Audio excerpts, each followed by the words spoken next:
It's June 12th, 2022. Beautiful Kinderhook Lake in Malaysia, New York State. My name is Jong Han. I am the president of Korean War Legacy Foundation. We have about 1,600 of Korean War veterans interviewed, not just from the United States. How many? 1,600. Wow. Just 1,600 interviews of Korean War veterans from not only from the United States, but also from other 21 countries that participated in the Korean War, during the war and after the war. Germany sent their Red Cross operation from 1995 to 1999, healing and treating 250,000 of Korean women and children in Busan. So Germany has been added in 2017. So now it's 22 countries. Huh. We are doing this to preserve your memory, first of all, because you are 94-year-old, right? And it's been like more than 70 years ago. I hate to say that, but you're right. Yeah, but everybody gain their age every year annually. That's the annual ceremony, so don't complain. Anyway, we are doing this to preserve your memory.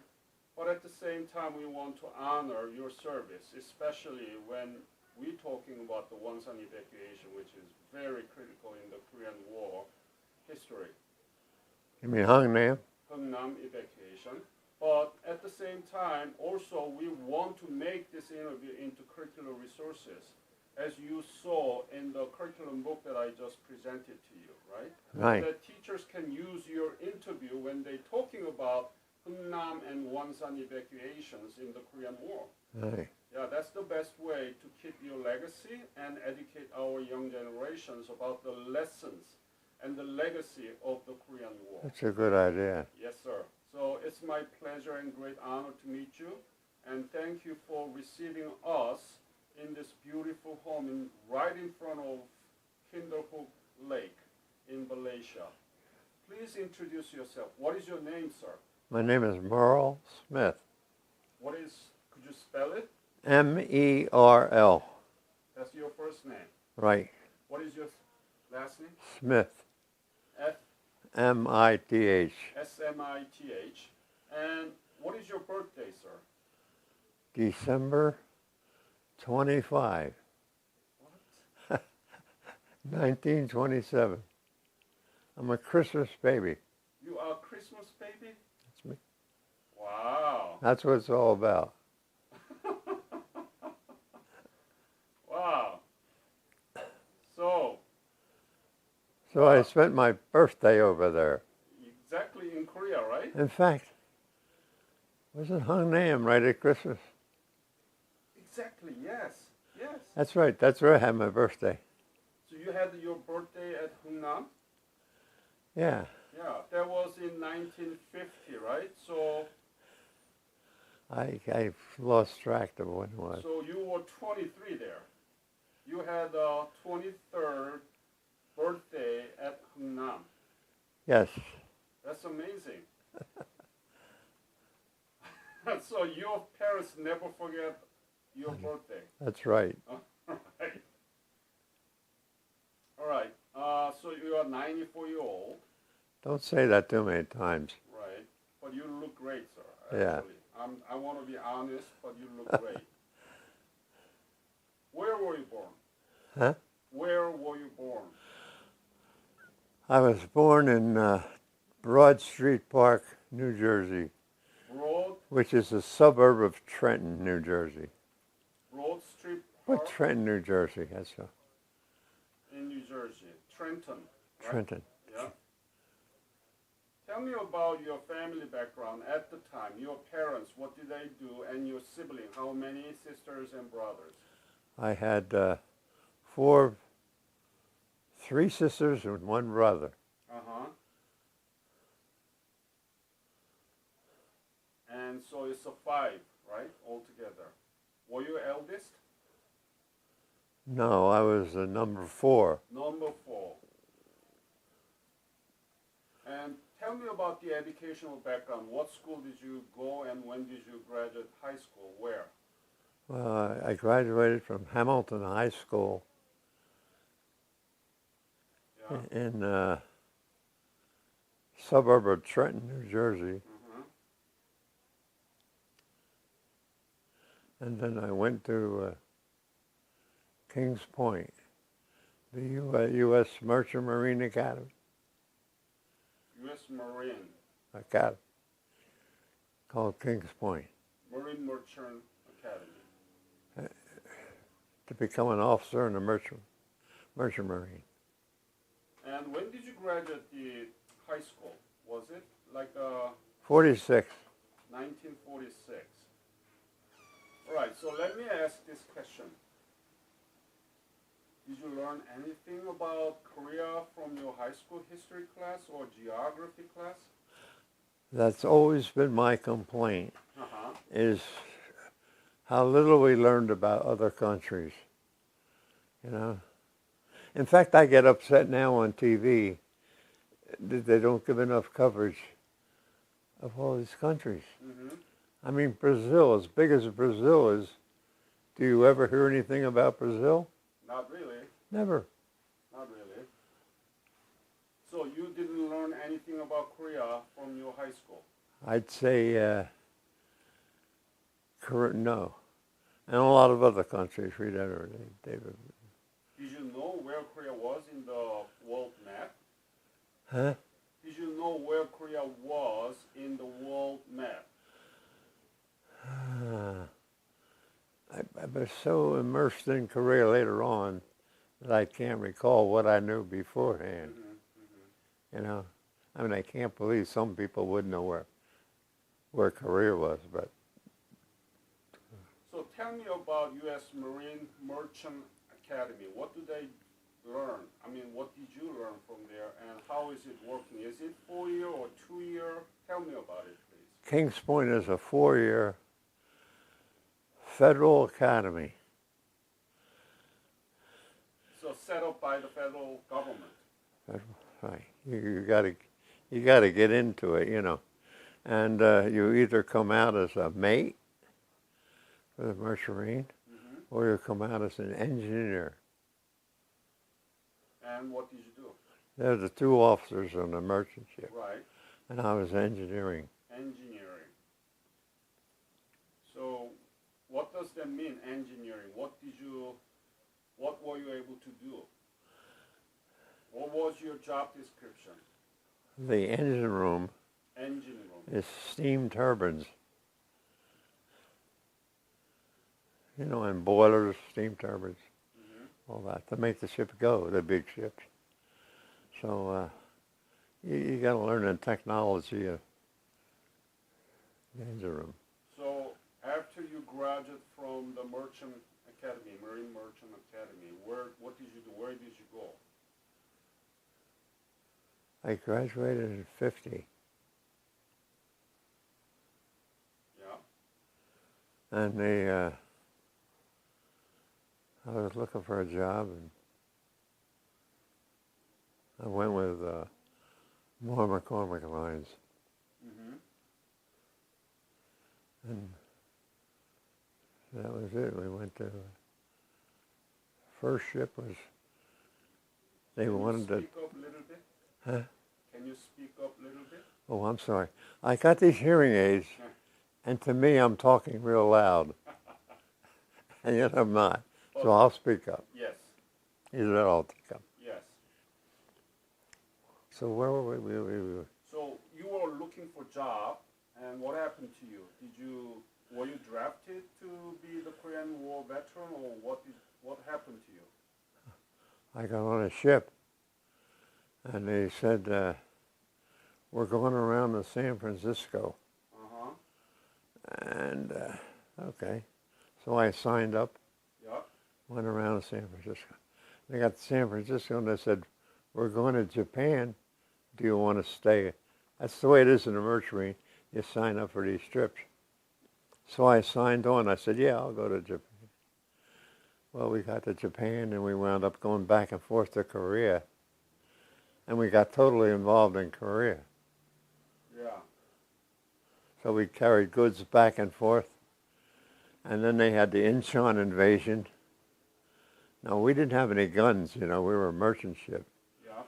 So we were like a supply ship carrying tanks, ammunition, and all that, like for the Inchon invasion. And we were like a big storehouse, you know. And the military was all around us, but that's what we did. So what was the name of the ship that you were in? It was the Meredith Victory. Meredith Victory, right? Right. Meredith Victory. So it was a merchant ship, right? Merchant ship. It was not warship. No guns. No guns. And you were officially the officer of U.S. Marine or I was third engineer. third engineer of Marine Merchant, not U.S. Marine, right? No, not U.S. Marines. Merchant Marine. Merchant Marine.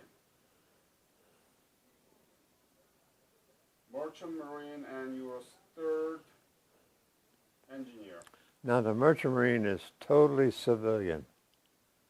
No, it's not military. Except when the military gets into a war, they take over these ships, you know, and use them. Mm-hmm. That's how that operates. So you never expected to be involved in the Korean War, actually, right? Well, the Korean War started just about the time I graduated. That was the beginning. Mm-hmm. And you know, you're looking for a job, and so I wound up going to Korea. Mm-hmm. And then we went back and forth between Japan and Korea, Between Japan and Korea. carrying war supplies. Anything you remember, what kind of supplies, and were there any dangerous moments there? Well, we carried tanks, you know, the big tanks, because it's afraid. And any supplies that the Army needed, including ammunition, whatever. We were like a big supply ship. And like an Inchon invasion, we had all kinds of ammunition, you know, and we had tanks and all that for the troops. So they were on warships, and they'd land on the land. And then we kept supplying them off of our ship. Mm-hmm. That's the way that worked. I see. So you were not battle soldier, but you were third engineer in the Meredith Victory, which is civilian ship, Marine merchant ship, and you carry all these logistics for the war. Under the direction of the government, you know. And we carried supplies for them, whatever they wanted. So you had a contract, your company had a contract with the federal government. Right. Yes. So the government dictated where the ship was going. And if we, in a merchant ship, you sign on for the ship. So I needed work, so I signed on. What did you think about the fact that you were part of Korean War as a U.S., but not as a soldier, but civilian? It was a strange feeling, you know. I'd go ashore and see the Koreans and the U.S. soldiers, and yet I wasn't really a part of it, you know what I mean? I was a supply guy. Yeah. But when a ship would come into Korea, I'd wander all around Korea, you know. You did? I'd bum a ride with the military. They didn't care. I'd go all over. So where did you land? When did you land for the first time in the Korean Peninsula? Where was it and when was it? It was Incheon. Incheon. So was it Incheon landing, after the Incheon landing, or was it? It was after Incheon. Then I hitchhiked a ride with the Army and went out to Seoul. By then they were still shooting in Seoul, but I made sure I was far enough behind the lines, and I was a civilian, you know. Yeah. In fact, the soldiers used to say, "What are you doing here?" They couldn't understand that. Yeah. I mean, So, first you had to have the landing at Incheon.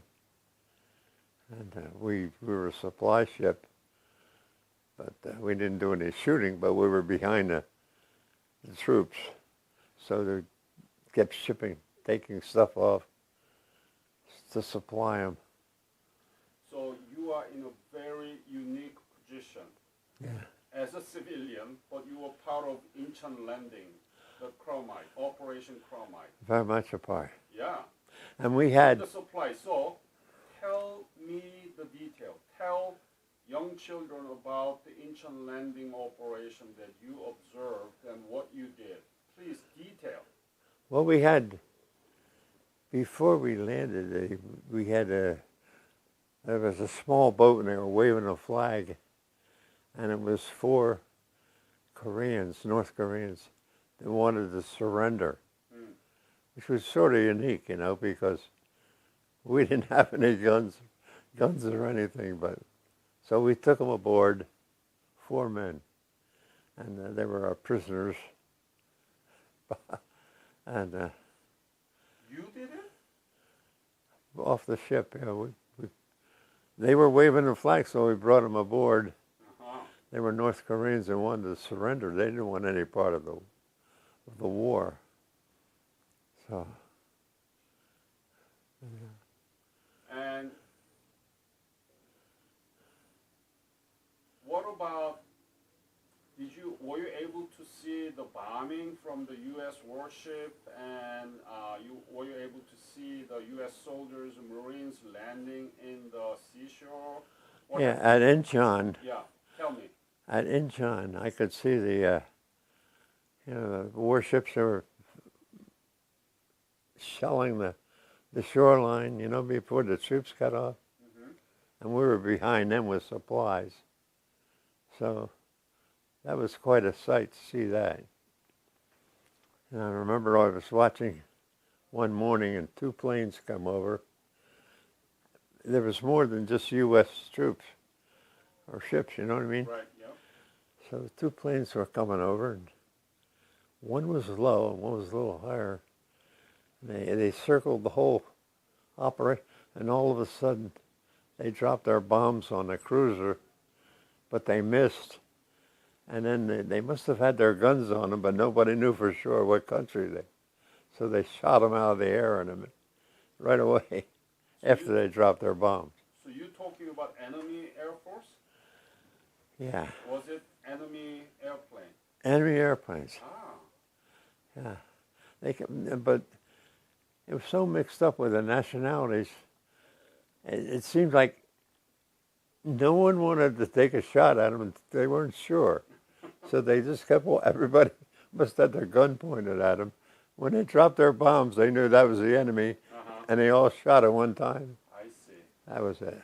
So in the beginning, they didn't know the nationality of the airplane. No, they didn't. So Nobody. They didn't aim that. Nobody knew for sure whether they were going to shoot a friend or an enemy.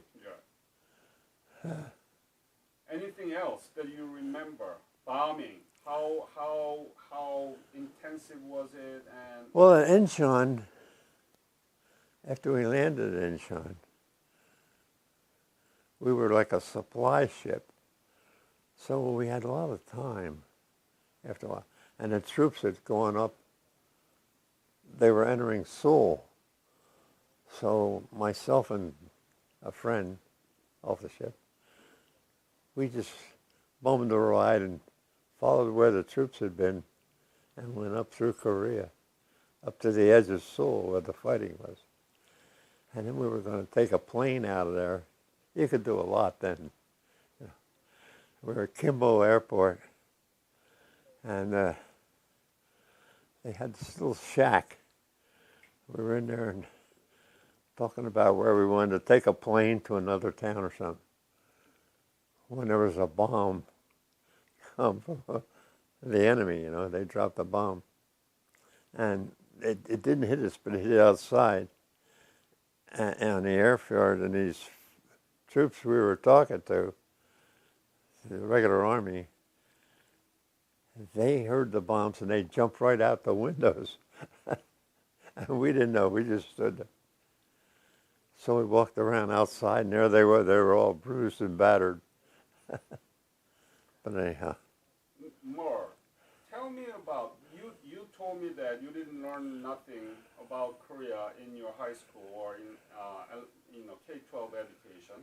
You didn't know and you didn't expect that you would be in the Korean War, but you were there as a civilian and you saw Korea for the first time in the Incheon landing. Tell us about your first image. What did you feel about Korea? Be honest, okay? Be honest. What did you think about Korea at the time? How was Incheon? And how was Korean people there? The first thing I saw was, like a tank that was destroyed. You know what I mean? When I got it. And then you see the civilians, some of the civilians, they were very nice. And you kind of felt sorry. But I never saw, I've told people this before, with all the people we had, I never saw any Koreans, they should have all been crying, I never saw that. Ah. They were really very stoic. And it was amazing what they were facing, losing their families and terrible. Terrible. But they were good people. We liked them. Do you remember any encounters with the Korean people or were they asking anything to you? It was, they had lost everything. So, like the kids, the children. I used to always, if we had enough, I'd give them something. And I remember I was walking down the street with my friend in, I don't know what town it was. Anyhow, it was close to winter. Yes. And very cold. As it gets in Korea. And here's this little girl, and she was walking along and just shivering, she had just a little thin dress on. And I felt so bad, I took off my jacket and put it on her. And I often wondered if she was able to keep that jacket. To this day, I wonder whatever happened. Right. Anyhow, because she never would have made it without it. But, no, I thought the Korean people were very good people. You told me that you were with the military in Seoul. Tell us about how devastated Seoul City was at the time that when you saw for the first time. That was in September 1950. How was it? Please give us detailed description of Seoul City that you saw. I followed the military. I wasn't in the military. I know you were not. We were supplied for the military. Yes. They needed a gun. We gave them the gun. And then we really had no business going ashore because we weren't military. But we did because we were young. And, a couple of us wanted to see some.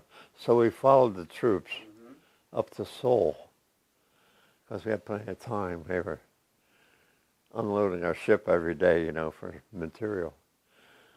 So we got talking to the troops and all that as they went up towards Seoul. And then we got to Seoul, and we started to hear the shooting. And that's when we said, hey, we're not going to follow the troops any further. And we went back to our ship. But you saw Seoul, right? Seoul? Yeah. Yes.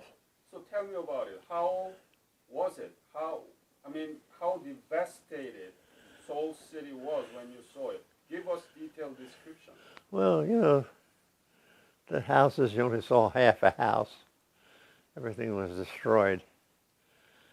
There was nothing you couldn't associate with this town, it was so beat up. And later on, I was amazed how Seoul had made a recovery. I couldn't believe the city had recovered to the point where it's a real financial center. When did you go back to Korea? I guess about 15 years ago. 15 years ago, so it's about 2005, okay? Or 7 Probably. to 2007. I was amazed at the change. Tell me, what did you see there? Well, you know, I saw a big metropolis, prosperous, and people happy. And I was totally different than what last time I saw them, you know. I mean, they had a reason to be depressed and not be very happy with what was going on, you know. Their homes were destroyed and terrible. Huh. He always tried to give them food and water, you know. They always needed food and water. That's something they always wanted. And we had a limited amount. But you always worried about the kids, you know. At least I did. And I always wish I had a lot more candy bars. Why? And to give to the children, you know. And, but we were limited on what we had in the supplies. But they were good people. So Seoul has changed a lot when you revisit Korea in 2007. No comparison. It's a big metropolis. Prosperous. You could see it was prospering. I don't know what it's like. Have you ever thought that Korea would become like this today when you done with the Korean War? What? Have you ever imagined that Korea would become like this today? Never. Why not? I don't know. You just you know, I think it's impossible to recover from all the damage and, you know. You still remember those damages? Yeah, you remember how everybody was poor. Nobody had anything. Only the military. And how they recovered, I don't know. I still don't know how you recover from something like that and become who you are. It was amazing. Do you know the rank of Korean economy in the world right now? I know it's extremely high. Maybe, is it the highest? Not the highest. It's U.S. is the highest now, and China, but it's a number 10 in the world. I know it had really climbed. I was surprised. Yeah. Because I couldn't believe it had gotten that far, you know. Isn't this amazing story? It's amazing it became what it became. The people were really resilient, you know. They had the right attitude. What do you mean right attitude? Well, you know, here they were having their homes destroyed and friends killed, and I didn't see any of them crying. That's really tough, you know. They just hung in there for their life. That always amazed me. They're good people. But despite this beautiful story that you're going to tell me soon about the Hungnam evacuation and so on, Korean economy is number 10 in the world, you know, and the Korean democracy is exemplary. It's a very strong democracy. I know. They know how to put their own president into the prison. You know, there used to be 2 presidents in the prison. Now only one remain there. So there is such a legacy coming out of the Korean War, but it's been known as forgotten war. And as I mentioned with the curriculum book that I presented to you, in our history textbook, they don't talk much about the Korean War. Why is that? I don't know. Don't say you don't know. I've never understood why we don't talk more about the Korean War. Very seldom do I hear anything said about it. Why? I don't know. And we lost a lot of troops. Yeah. A lot of men were killed over there. Yeah. Plus the Koreans themselves suffered and all. It's like we don't want to talk about it. I complain about that all the time. All the time, and I did too. Yeah. That's what I am doing right now. They act like it never happened. I don't understand it. It's like it never happened, right? No. No, they talk about all these other wars, but it's totally ignored. You know, it was Veterans Day several years ago, and at the time, Andrew Cuomo was the governor of New York State. He sent somebody to read his speech, okay, for the veterans in Syracuse, New York. And this guy reading the speech of Andrew Cuomo, mentioning World War I, World War II, and then he skipped right into Vietnam War. While I was sitting with the Korean War veterans right in front of the podium. That's what they did all the time. To this day. I've never understood it. It was a terrible war. We lost a lot of people. Koreans lost a lot of people. It's like it never happened. And I've never understood that. There will be Wall of Remembrance in Washington, D.C., the Korean War Veterans Memorial Park, and 36,634 names of American soldiers who were killed during the action will be inscribed in the Wall of Remembrance. And we are going to dedicate the Wall of Remembrance in the Armistice Day, July 27 of this year. Oh, is that right? Yeah. And my foundation is hosting World Congress of History Teachers from 22 countries.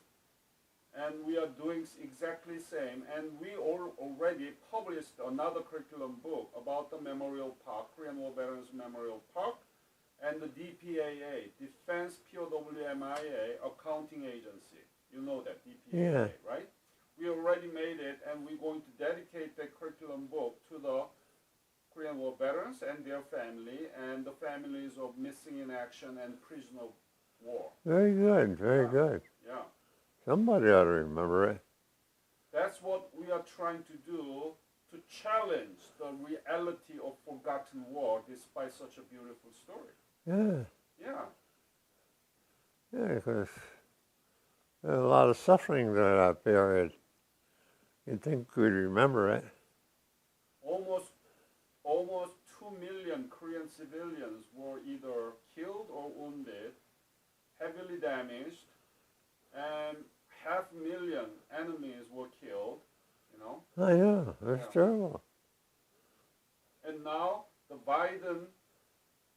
President Biden made the first trip to Asia, and do you know what country he visited? It was South Korea. Yeah, right. Oh yeah, he did. Yeah. So South Korea, Republic of Korea, is one of the strongest allies to the United States. And we fought together in the Korean War and Vietnam War and other war, but they never mentioned much about the Korean War. Oh, I know, it's very rarely mentioned. Yeah. So that's why my foundation is trying to preserve your memory in digital so that anybody from anywhere can see in any time, in 1,000 years. Your interview will be still there in the internet. I was always amazed when I was over there that I didn't see a lot of people, anybody crying, you know? Mm-hmm. I just didn't see it. And I thought, amazing too. all they're going through, they'd all be crying. That's how resilient the Korean people And are. they nobody cried. Yeah. And they were really suffering. Like on that ship I had. So tell me about your life in the ship. You had so much logistics resources, you know, the tank, ammunition, uniforms, food, right? Right. So you must be powerful. Everybody looking for you to get more resources from the merchant ship, right? Yeah, but we had a lot of war material. But we didn't have anything for the poor civilian.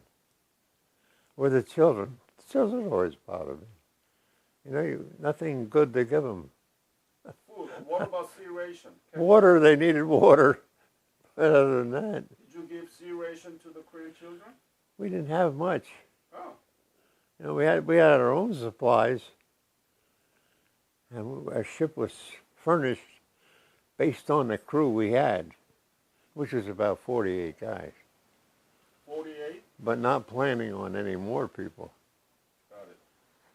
What was your So rank? then you don't have any. What was your rank at the time? Third engineer. Third engineer is more like a second lieutenant? Yeah, I guess so. Okay, second lieutenant. And how much were you paid at the time? What was your salary? Remember? Merchant Marine made pretty good money. Ah. I don't remember what I made, but I know when I came back, Yeah. after 6 months over there, I got out of school, came back. Yeah. After 6 months. And civilian, you know, I could do what I want. And before they drafted me. And I bought a car, paid cash. Okay. So I was paid pretty good. Brand new car? Was it used car or brand new? Brand new Pontiac, Pontiac. $2,500. $2,500. Mm-hmm. So you were well paid. Oh, in Mercury? Yeah, it paid pretty good. Okay, so where else did you go? Incheon, Seoul, and do you remember any other place? Oh, Busan. Busan. Yeah. We carried, at Hungnam, we loaded, you know, all those people, 14,000. So tell me about it.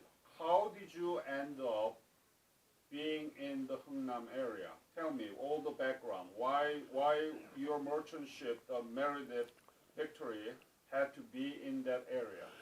We were bringing supplies over to Busan from Japan, back and forth. Mm-hmm. And, you know, the United States would ship into Japan, and then it would be rerouted. And that's how we came to be. Yeah. So,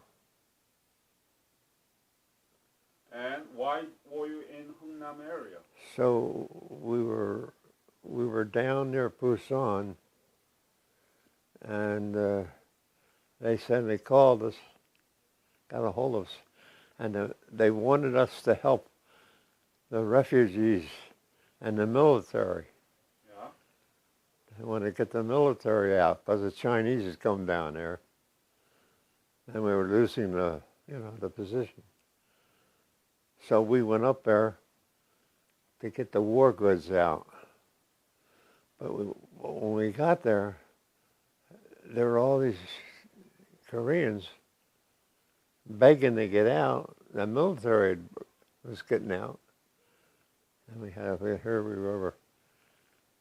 They asked us, could we take some people? How many? Mm-hmm. Captain said, we never carried people. We only carried military. Right. So he says, but we'll take what we can. And that's why we picked up a record number. We just kept coming. And unbelievable. How many? 14,000. 14,000 Korean refugees, right? Korean refugees. And you know, we were a freighter. We had supplies for our ship for 48 men. We didn't have much water or food. We didn't have water. And the poor people, they were on there probably a total of 3 days. Mm-hmm. And no toilet facilities. 14,000 of them on that ship. They talk about suffering. What they went through is, I can't believe it. Tell me the detail. What kind of suffering? There was no enough food. There was no water. No water. No water. No food unless they brought it with them, because we didn't have it. Mm-hmm. We just didn't. We weren't equipped to give them it. And We never planned this. So we had no water, no food, no heat. It was winter. It was terrible down in those holes. No toilet facilities. So how do they solve that Can you problem? imagine? They just did it in the ship, anywhere? You never knew. You just knew it was happening. But you knew. And when we got back to Japan, I think it was, the longshoremen come aboard and they complained about the odor.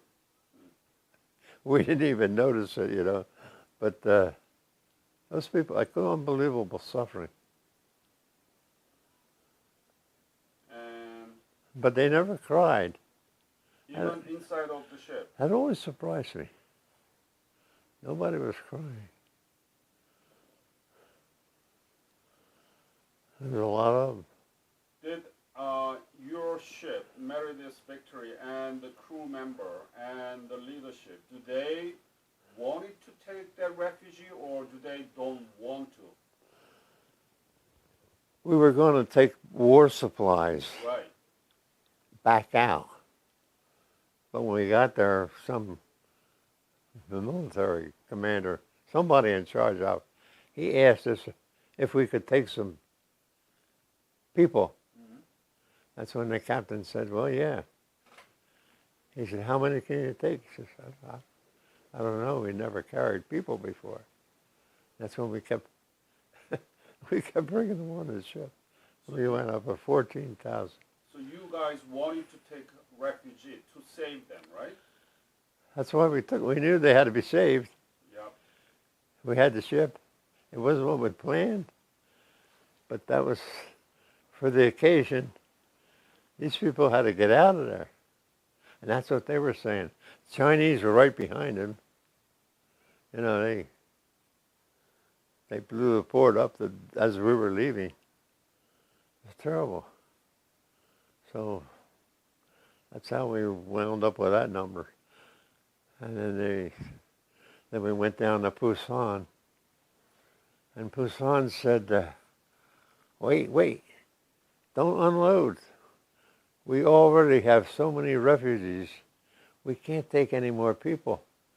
So that's when they sent us over to the island of Koji. Goje Island. Went over there and we unloaded them there. But that added another day, those poor people. How long did it take to get this refugee from Hungnam to Busan? How many days? It was probably 4 days for the first one got off, which was a long 4 days. Long 4 days. No heat, no water, no toilet facilities. No complaints from Korean people? I never heard them complain. I never saw them complain. They just suffered, and they really did. You never saw them crying? Never saw them crying, but they were, on the deck. I never saw down in the holes, but I was up on the deck where they were. The deck was full of them. And they, I don't know how they did it. That's a brutal reality, right? Oh, so geez. cold. It was December of 1950. Weather could be worse. Yeah. And Must be brutally cold for them to be outside, right? even inside, we had no heat down in the holes. Mm-hmm. They were a cold place. And no food, no water, No food, no water. toilet. The conditions couldn't be worse. We weren't prepared to carry people. You can't blame us because, so we didn't have food, but we didn't know we were going to carry people. Nobody blames you. Everybody praise you. I mean, we just, well, anyhow. So we took as many as we could. What were you thinking at the time? Well, we were wondering about the Chinese. You could hear them shooting back in the hills over there. And we were hoping they never broke through. And I don't know why they never came over with planes and bombed that port. Because all the military stuff was there. I never understood why maybe they didn't have the planes. But the Chinese never, they were just foot soldiers. But they got as far as the hills. You could hear them shooting, and we were shooting back off the ships, holding them back while we got at it. That's when the civilians, the military was saying, they said, hey, how about us? They were afraid what the Chinese would do to them. Mm-hmm. Anyhow. But I had several more interviews that were in the chosen few area, chosen few battle, Jangjin battle, and evacuation, and their interviews suggesting that there were mixed of Korean refugees with the North Korean spies or guerrilla members. You never knew who you had. Right. So were there any incidents that broke out by these spies or North Korean soldiers? We knew it was happening, but we couldn't. You know, we weren't really equipped to do anything. So we just, you know.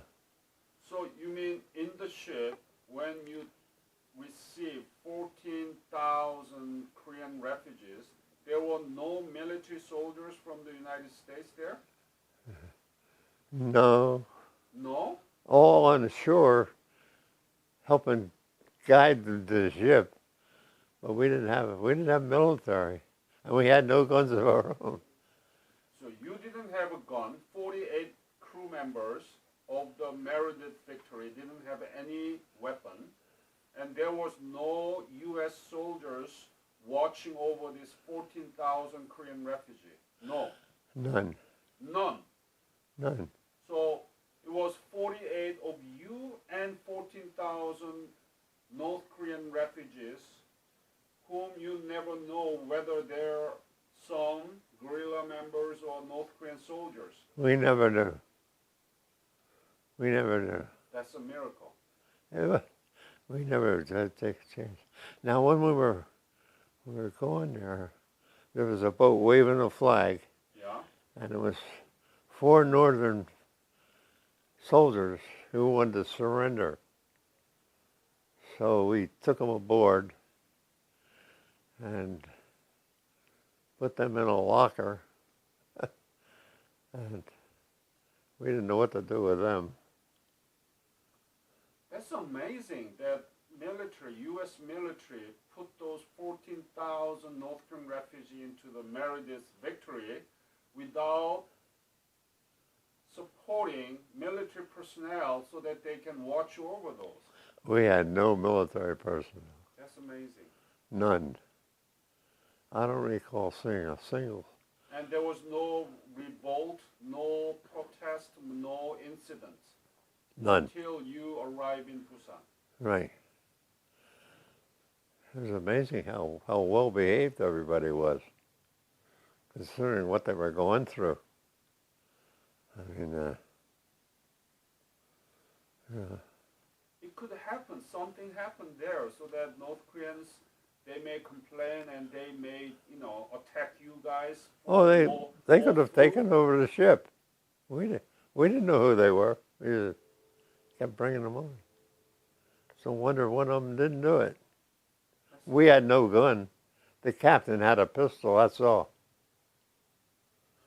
We had no protection.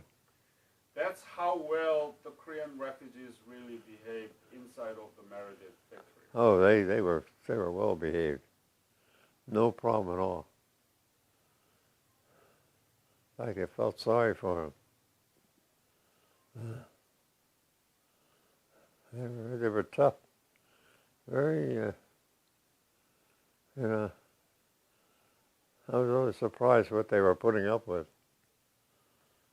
So when did you begin to work for Meredith Victory to the Japan? When was it? Was it after the war broke out? Oh, you mean when we first got involved? Yeah. It was just as the war was breaking out. We took supplies from the United States to Japan and then transferred them, what was needed, to Korea. Mm-hmm.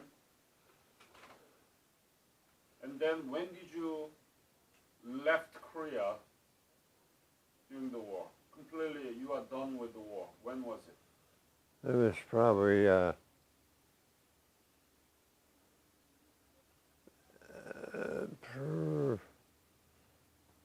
probably January of '51. Then we headed back to the United States. And then what did you do? Oh, it was a freighter. So, now you get more goods. So after 6 months over there, I figured that's enough. I'll sign off this ship and come back to the United States, and I'll go to South America run. Oh, I see. So that's what I did. I see. I figured I'll leave the Korean War. I didn't want any more of it. Mm-hmm. Were there any dangerous moments that you could have lost your life during Korean War experience? Big minefield. Big minefield, one of the biggest in the world, off of Hungnam. And in the sea, right? in the sea. Yeah. And there was a Navy boat. They kind of tried to show us where to go when we went in the dock to avoid this. They knew where the mines were. Mm-hmm. But they said at the time it was one of the biggest in the world.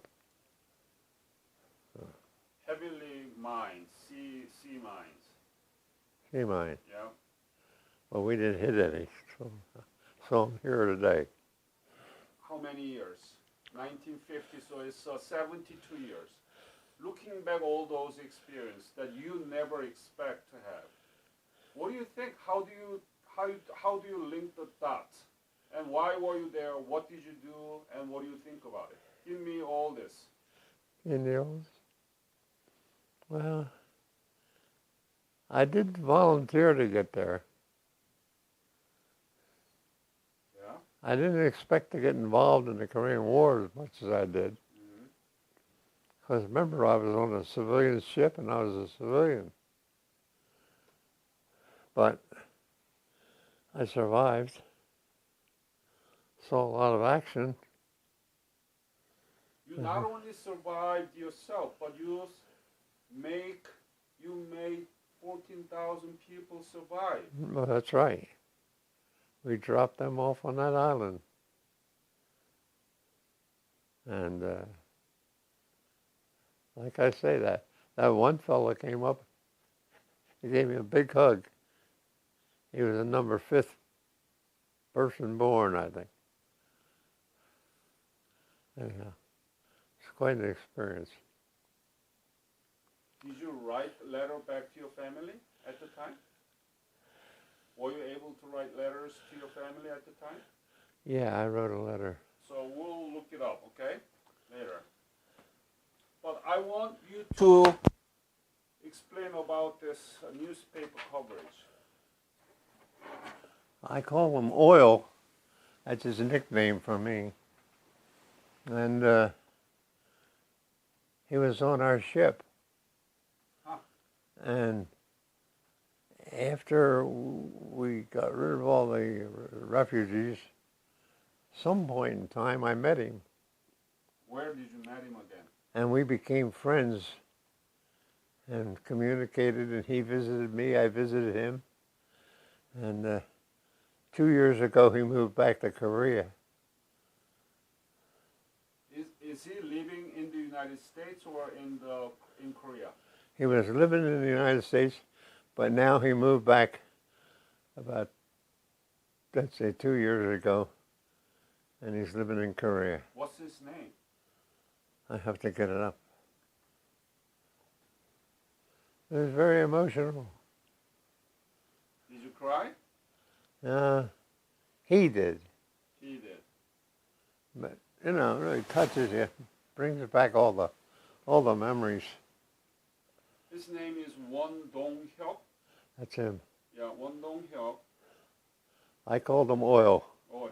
And this newspaper is Times Union here in Malaysia.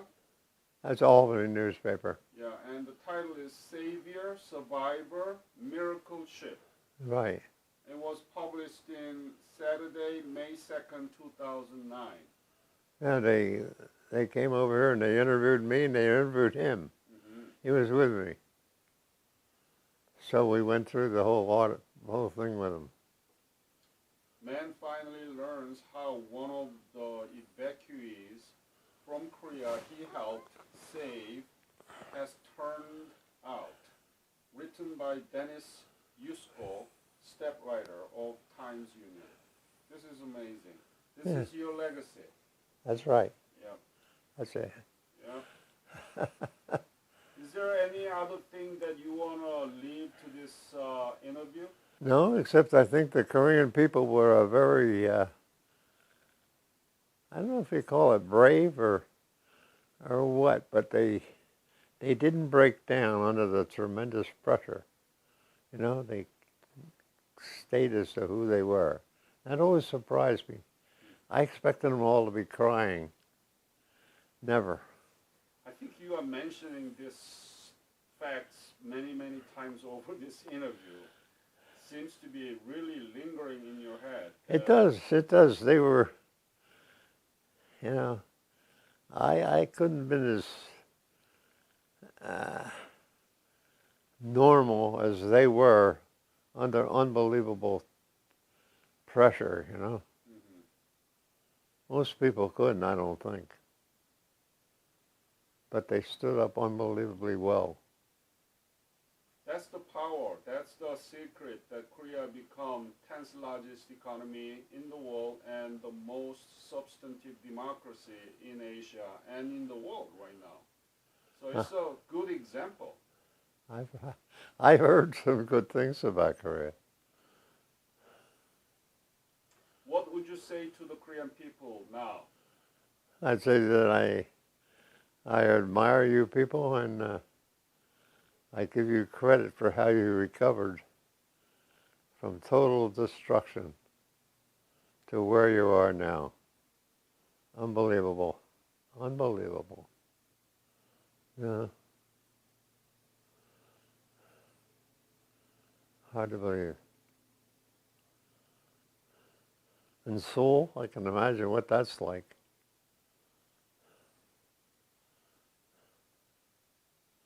Not the Seoul I saw.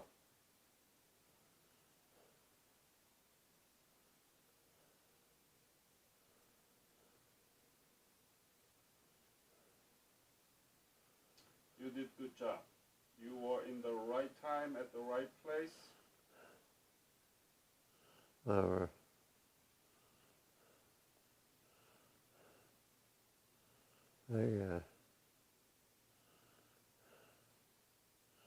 I'm sure there are a lot of Koreans who are relatives of the people we saved on that ship. Mm-hmm.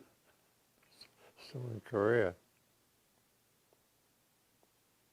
Now you're saying 14,000 refugees, but multiply how many descendants came from that 14,000. That's what I mean. Mm-hmm. Now they were North Koreans. We brought them down to that island. I know one is a veterinarian. One of his children. So I know. That's amazing. Is Meredith Victory still somewhere, or is it completely No, it got scrapped. scrapped?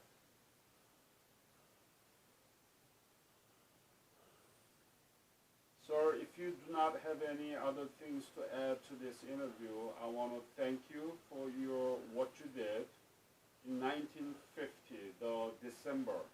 And you had a birthday, must have birthday in the ship, right? That's right. 23rd. And you did something that God asked you to do. So you were with God, and you did amazing things for Korean people. So I want to thank you. I appreciate the attitude the Korean people had and fortitude, and the courage they displayed was unbelievable. I'm honored by the textbook, Dickon War and its legacy. We don't hear enough about it. It's always been a disappointment to me. Mm-hmm. And your news coverage? And my news coverage? Well, I got a lot of friends calling me after they saw that. And I'm quite proud of it. Now, this interview will be uploaded to the KoreanWarLegacy.org, which is the website of Korean War Legacy Foundation, and you can be globally popular now. Well, thank you. Thank you, sir. A pleasure. Yep. So, Merl, what do you have right now in your hands? This is a letter I wrote to my folks, my mother and dad, on Christmas Day, 1950. We were on the island of Koji. You were in the Goje Island. Yes. So after evacuation was done, right? Right. And please read it. This is a Christmas day I will never forget as long as I live. We went back to Hungnam, as I knew we would, after I wrote my last letter in Busan. We were there 3 days and left before the soldiers were all supposed to leave. Our cargo from there is 14,000 refugees.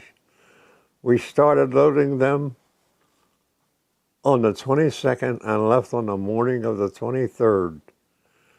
We are now waiting to unload them onto an LST, which will take them ashore, as there is no dock here or even a port. As you know, this ship is designed for only cargo. We have 5 holes, and each one has 3 decks with 1 light and no heat. They were put on wooden platforms and lowered into the holes. As each deck was filled, it was covered over and the next deck loaded. When all holes were filled, the hatches were closed, and then the main deck was loaded, so that is a solid mass of people. Many of them are dying and have died. Babies are being born all the time. Many of the babies that died were thrown into the sea by their parents. They have no toilet facilities except a few containers we could find for them. In the holes, there is room for them all to sit down if they draw up their legs. Even though it is cold, the smell on here almost makes you sick. You don't think of being away from home Christmas when you see what these people are going through. The bad? No. Too bad these people don't have a lot of relatives living in the United States like the people of Europe do. We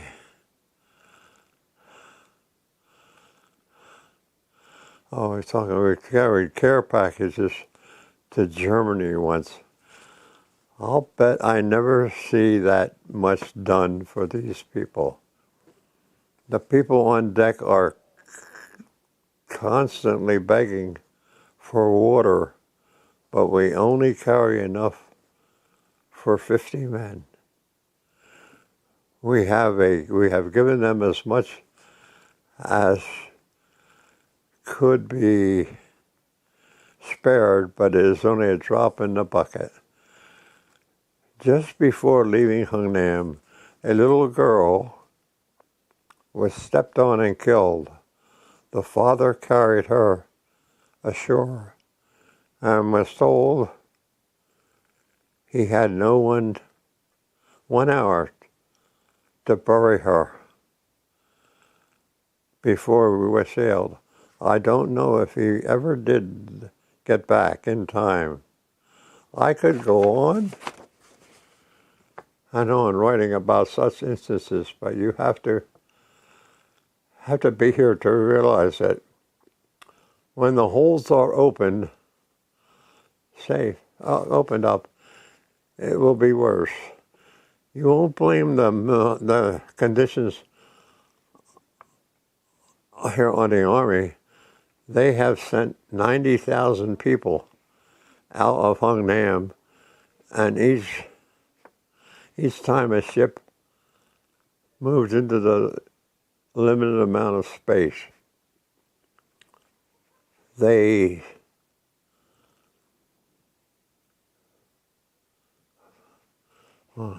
while at Hung Nam, there was a ring of smoke and fire around the city.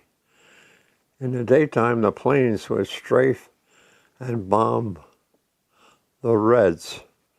At night, all the naval ships would start firing, and this whole ship was shaking from the shore batteries. I don't know.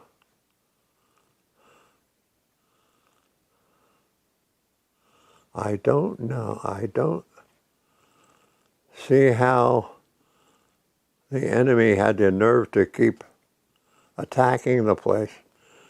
They were a lot closer than when we were here the first time.